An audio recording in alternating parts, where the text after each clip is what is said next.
Hello dear student, class 11th B NCERT math में आज हम लोग मैथ फर्स्ट टॉपिक में पढ़ने जा रहे हैं त्रिकोणमितीय फलन की अभ्यास 3.4। और उससे भी पहले हम लोगों को ये जानना है कि सबसे पहले तो त्रिकोणमितीय समीकरण क्या होते हैं। देखिए बच्चों, आपने तो ऐसे समीकरण पढ़े हैं जिसमें वेरिएबल का यूज़ होता है, लेकिन यहाँ पर हमें एक नया समीकरण पढ़ना है जिसको कह रहे हैं त्रिकोणमितीय समीकरण। देखिए, आपने sine theta, cos theta, tan theta ये सारी त्रिकोणमितीय अनुपात को पढ़े हुए हैं। तो अब यहाँ पर ऐसा एक समीकरण होगा जिसमें ये त्रिकोणमितीय अनुपात का प्रयोग किया जाएगा। इसे हम कहते हैं त्रिकोणमितीय समीकरण। यानी इस प्रकार के समीकरण जिसमें साइन थीटा या कॉस थीटा या टेन थीटा या ये कई एक साथ इन सबको मिलाकर जो इस तरह के समीकरण बनते हैं जिसमें चर की जगह पर साइन थीटा, कॉस थीटा और थीटा यूज किया जाएगा, इस तरह के सभी समीकरण त्रिकोणमितीय समीकरण कहलाते हैं। तो आइए हम लोग देखें कि इसकी परिभाषा क्या है।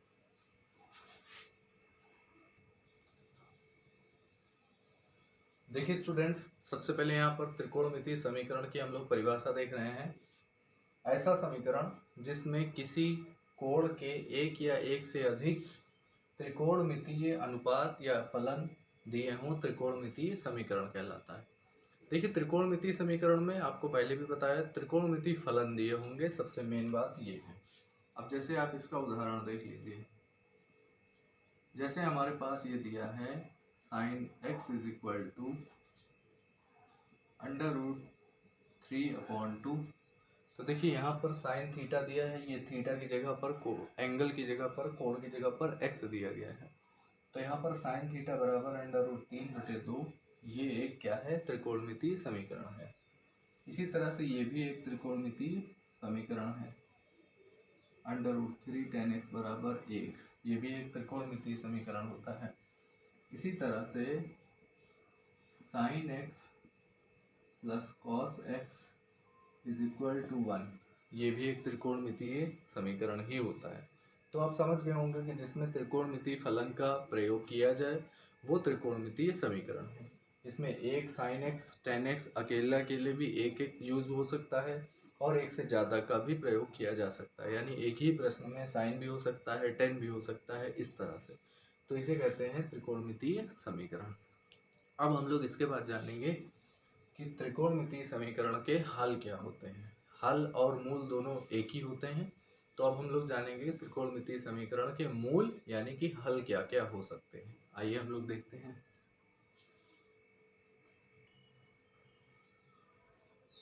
आइए स्टूडेंट्स, अब हम लोग देखते हैं त्रिकोणमितीय समीकरण के हल या मूल। देखिए, त्रिकोणमितीय समीकरण को जब आप हल करते हैं तो उससे आपको थीटा का मान मिलता है। जैसे आप इससे पहले किसी भी समीकरण को हल करते थे तो उसमें आपको चर राशि का मान मिलता था, यानी x का मान मिलता है।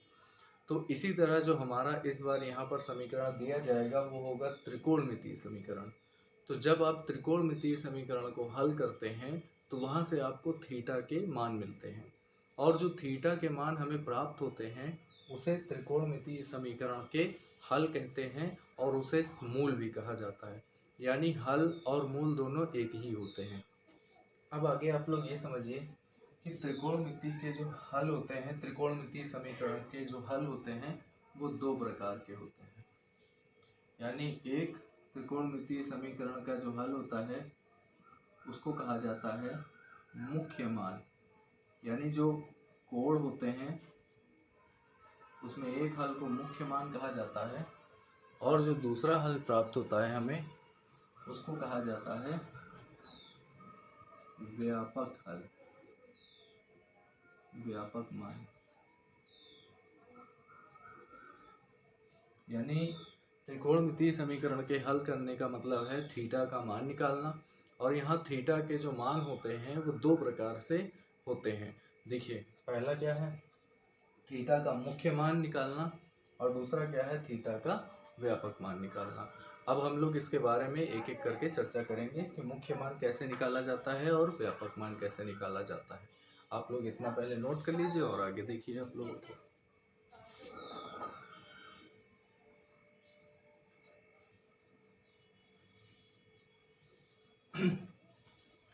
देखिए बेटा, यहाँ पर थीटा का मुख्य मान क्या होता है।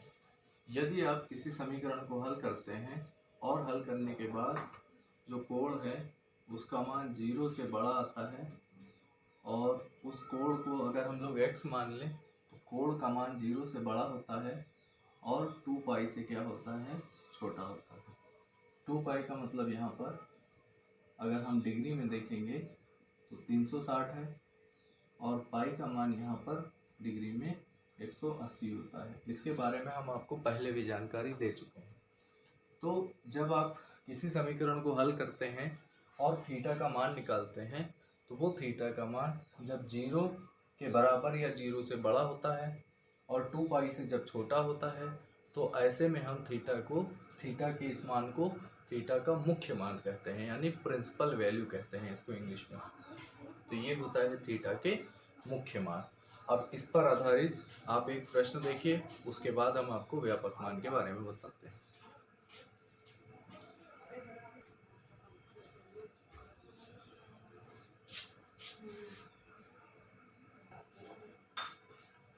देखिए स्टूडेंट्स, यहाँ पर आपको एक उदाहरण दिया गया है। समीकरण sin x बराबर √3/2 का मुख्य मान ज्ञात कीजिए। देखिए यहाँ हमको निकालना है इसका मुख्य मान।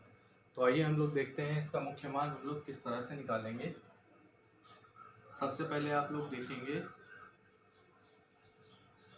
sin x बराबर आपको दिया है √3/2, ये आपको दिया गया है प्रश्न में।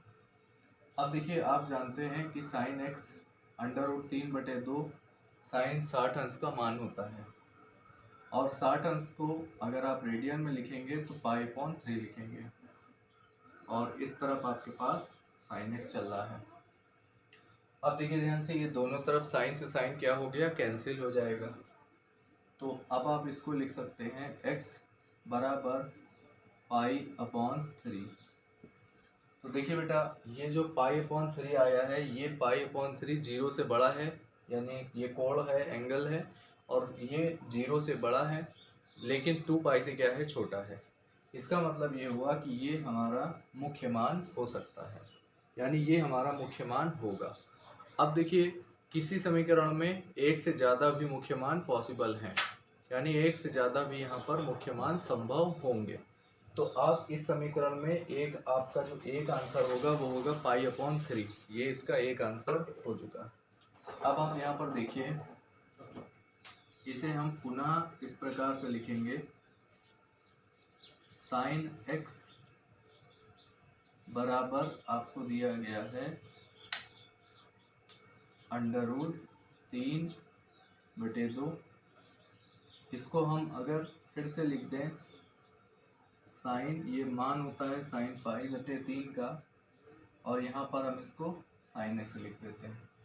इतना आपने अभी भी पहले वाले भाग में भी किया था। अब हम लोग इसको अगर देखते हैं ध्यान से, अगर हम इसको ध्यान से देखें तो आपको एक फॉर्मूला पढ़ाया गया है sin 180 अंश माइनस थीटा, और हम इसको sin थीटा के बराबर लिख सकते हैं। यानी अगर हमारे पास sin थीटा है तो हम sin 180 माइनस थीटा भी उसे लिख सकते हैं। तो आइए बेटा हम लोग इसको देखें, हम लोग इसको क्या लिख सकते हैं, ध्यान से आप लोग देखिए। इसको हम लिखेंगे, इसके बाद यहाँ पर लिख देंगे sin x बराबर, देखिए ये चीज़ हम थीटा की जगह पर इस्तेमाल कर रहे हैं, ये थीटा है हमारा, तो हम इसको लिखेंगे sin 180 का मतलब होता है पाई, तो 180 का मतलब हो गया पाई और माइनस थीटा, ठीक है। देखिए थीटा की जगह पर यहाँ पर क्या है, पाई/3, तो हम इसकी जगह पर लिख देंगे पाई/3। अब देखिए ये sin 180 माइनस थीटा वाला हमने यहाँ पर सूत्र का प्रयोग किया है।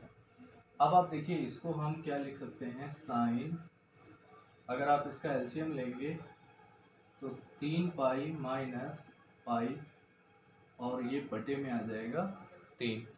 अब ध्यान से देखिए, आप इसको क्या लिखेंगे, साइन, ये 3 पाई में 1 पाई को घटा दीजिए, 2 पाई/3, और दूसरी तरफ हमारे पास आएगा sin x। साइन से साइन को काट दीजिएगा आप, तो यहाँ से आपके पास आ जाएगा x बराबर 2π/3।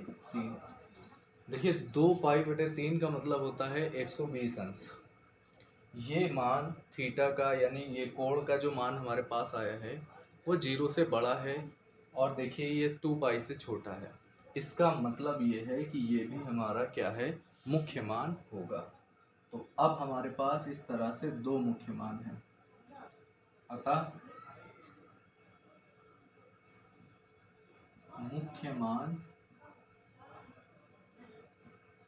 पहला क्या है π/3 और दूसरा क्या है 2π/3, और आगे आप क्या लिख देंगे, होंगे। यानी हमारे पास यहाँ पर दो मुख्य मान प्राप्त हुए हैं हमको।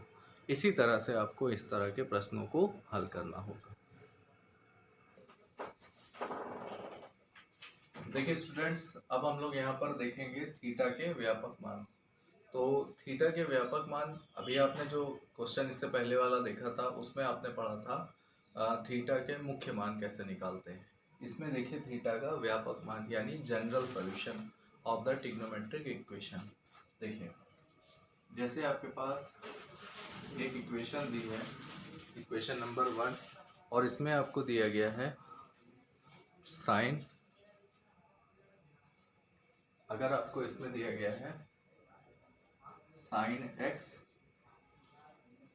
Is equal to sine y, जैसे हमारे पास इस तरह का कोई समीकरण दिया गया है sine x is equal to sine y। तो अब आपको इसका थीटा का व्यापक मान क्या निकालना होगा, x is equal to n π plus -1 की होल पावर n और इनटू में अल्फा। ये जो है ये थीटा का व्यापक मान है। यहाँ पर थीटा की जगह पर क्या है, x है, तो ये जो आपको यहाँ पर दिख रहा है ये है x का व्यापक मान। लेकिन ये तब लगेगा जब आपको sine x is equal to sine y यानी कि साइन वाला कोई समीकरण दिया जाए। इसी तरह से दूसरा आता है cos x बराबर cos y। अगर आपको cos का कोई समीकरण दिया है तब आप थीटा का व्यापक मान निकालेंगे, x is equal to 2nπ plus minus y। यहाँ पर देखिए n क्या होता है, n का मतलब होता है पूर्णांक, यानी n का मतलब है पूर्णांक, यानी पूर्णांक जो होता है वो धनात्मक भी हो सकता है, ऋणात्मक संख्या भी होती है, और उसमें हम जीरो संख्या भी लेते हैं। तो ये आप देख सकते हैं कि साइन x का समीकरण होगा तो थीटा का व्यापक मान इस तरह से निकाला जाएगा, और अगर कॉस का समीकरण होगा तो इस तरह से निकाला जाएगा। इसमें एक और हम लोगों को पढ़ना होगा, तीसरा नंबर है, और इसमें आपको दिया गया है tan x is equal to tan y। अगर हमारे पास इस तरह का समीकरण दिया है जिसमें tan x और tan y का यूज़ किया जा रहा है, तो फिर हम लोग इस तरह के समीकरण में कैसे हल करेंगे, आइए हम लोग देखते हैं। इसमें आपको लिखना होगा थीटा का व्यापक मान x is equal to n π plus alpha. इस बार आपका जो समीकरण होगा वो थीटा का व्यापक मान होगा n π प्लस अल्फा। यहाँ पर अल्फा की जगह पर देखिए y है, तो हम लोग यहाँ पर y यूज़ करेंगे। तो इस तरह से हम लोग थीटा के व्यापक मानों को निकाल सकते हैं। इन फार्मूले का प्रयोग किया जाएगा। आप यहाँ पर n जो देख रहे हैं वो n पूर्णांक को दर्शाता है। जैसे यहाँ पर आप n बिलोंग्स टू i लिख सकते हैं, i माने होता है पूर्णांक, तो n यहाँ पर क्या है, एक पूर्णांक होगा। तो अब हम लोग इसको, आप लोग अच्छी तरह से इन सूत्रों को पढ़ लीजिएगा, याद कर लीजिएगा, और व्यापक मान मुख्य मान वाले प्रश्नों को आप देख सकते हैं। और इन फार्मूलों को पढ़ने के बाद अब हम लोग अगले वीडियो में एक्सरसाइज के क्वेश्चन को सॉल्व करेंगे। Okay, thank you dear students.